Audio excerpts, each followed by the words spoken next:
there was some mention about, making sure that you always automate your review requests. This is something we've been doing for a long time, but if you're not doing it, and I always try and mention these things that are kind of us, they seem like, oh, that's really old news. But I realized that there's a lot of brands that may not have been doing this, or they might have missed it, or maybe it was an action item that never got implemented. So that's a really key one. If you're not requesting reviews, don't send the old emails. Just have a tool, whether it's Helium 10 or Feedback Whiz or whatever, have it automate the request to review feature through Amazon, and then Amazon sends a review, a request for review. And I don't know if you guys noticed, a cool feature now, this actually happened after Prosper Show, is that Amazon shows the quantity sold on every product on a search result page now. To me, that's like really good for sellers that are, now like seeing bestseller badges by people that aren't selling a lot, but they're just using ranking tactics. But it's bad for people that are actually slow moving products that are up against some really big competition, because it validates to customers why they have actually more trust with someone not only has more reviews, but also more sales velocity. So would love to know your thoughts if you want to chime in with what you guys think. But at the very least, I like the innovation of it. What do you guys think? What's the time frame of that? It'll show like 250 people purchased. Is it that day, that week? Do you know? It's usually a month. I think I thought it was a month too. Yeah, 50 a month. Yeah, but okay. Is it the last whole month, or up to that 30-day point, like within the last 4 days? Ben, that's something that That's a good question, actually. Yeah. Okay. No, I would guess the last 30 days, but good question. We should, whoever tests that first, let's chat about it and make sure we're sharing the love. Okay. So it's really pretty easy to just look at a business report and compare what Amazon shows versus what you show for that period of time. Right. Yep. I've got mixed feelings on the whole thing. I get and I agree with you, Steve, about it gives more validation to like reviews. There, if it's only selling 50 pieces a month, but there are 5,000 reviews and the product's only been available for a short period of time, it's going to make you question how valid are all those product ratings on it. So, and that's Amazon, the first leadership principle, customer obsession. So it's a good way that Amazon has answered to the customer, hey, we want valid reviews there. So from that perspective, that's really all Amazon cares about. But as a seller, you say, well, do you want people to know how many you're selling of the product? The flip side to that argument is there are things out there like Jungle Scout that will give that information for you already. So I would say don't worry about it there because another competitor is going to be able to find out that information. We have tricks, ways that we would trick those systems that we teach our clients. How to not give accurate numbers there. So it's to me, I'm 50-50. However, I would lean on the side that it is a good thing for the customer there. So I get why Amazon did it. I'll add to this though, is that one thing I think it'll help with, and it may take some time, is this morning I was talking to a client and we were talking about crowding the search result page. And when we talk about that, in the past, we've discussed like having this massive variation that gives the customer all the possibilities that you want to give them. But then there's also some pros and cons to breaking that variation up so that on the search result page, your product appears more than one time. And we were looking at a product today where there was about 11 products that used to be in a variation, and our competitor recently broke that variation, and now they're all over the search result page. However, below the review, each individual product hadn't sold enough to get that badge yet. Because in my opinion, I think 50 is probably the threshold. That's the lowest number I've seen so far. So it really revealed that these other children items or child items hadn't sold 50 products in the last month, but they have one hero product that was doing over 300.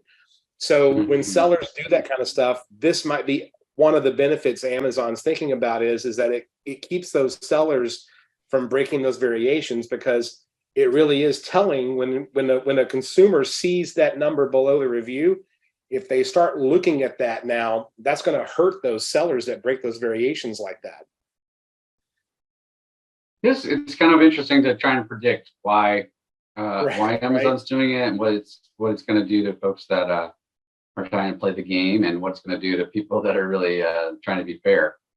I got a question about, where does it show? I'm going to share my screen just to show where it actually does show up. Give me 1 second. Do you know if it's in beta? Because I see it on some categories and some I don't. So I'm not sure if it's broad or not, but that's how Amazon always rolls things out. They roll it out in either category by category or particular session by session to test it and see, does it actually impact consumer behavior positively or negatively? So it wouldn't surprise me, but to Wes's point, I think there's some categories where there's just not enough data, that Amazon's not bragging about the number sold. But here on the sleeping bags, right underneath the reviews, it says 800 plus sold on this one. Next one down says 1,000 plus sold. Oh, it's actually past week. So I stand corrected. It's not last 30 days. This one 200 past week. So it really just helps you. Like if I was looking at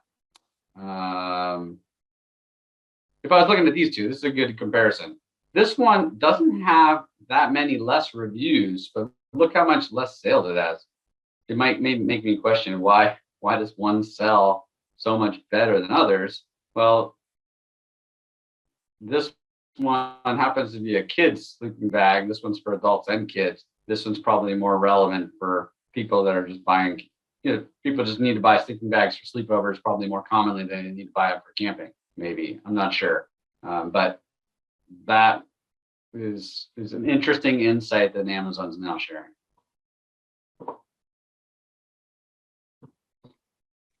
So one other thing, I know we're out of time, but Robert, you want to talk about the new inventory process, just to remind people that aren't familiar with how things are now being handled? Yep, absolutely. And I'll share my screen in just a minute there. So basically, most of us have been used to, when we're creating shipments, when you're on the shipment page, and down at the bottom, you can click that button and you would see your quantity limits there. So you knew exactly how much inventory you could ship in, that week or when you're doing your shipment. Amazon has recently changed that to, instead of giving it by units, they now give it by cubic feet. And I think that makes things really easy for Amazon, but they make it much more difficult for us, because how many people know exactly how much cubic feet your product takes up? You'll know it on one product, but now you have it on a bunch, and it's mixed inventory. How are you going to calculate that? So it does make it, I think, considerably challenging. Under where you're going to see all this, and let me share my screen with you. This is just a snip from one of our clients. It doesn't have any client information on it there. When you're in Seller Central, if you go under inventory and then shipments or manage shipments, if you're up in Canada, you'll get to this page, and at the bottom, you'll see this thing as capacity monitor. If you click that, this will pop up, and it will show you exactly what your limits are. Sometimes it may say no limit, and what I've seen, because this is really new, is that at the very beginning it was put as no limit, but I'm starting to see that month by month they're putting actual numbers in there, and then if you look right here, it's going to show you what is currently in and what your capacity is.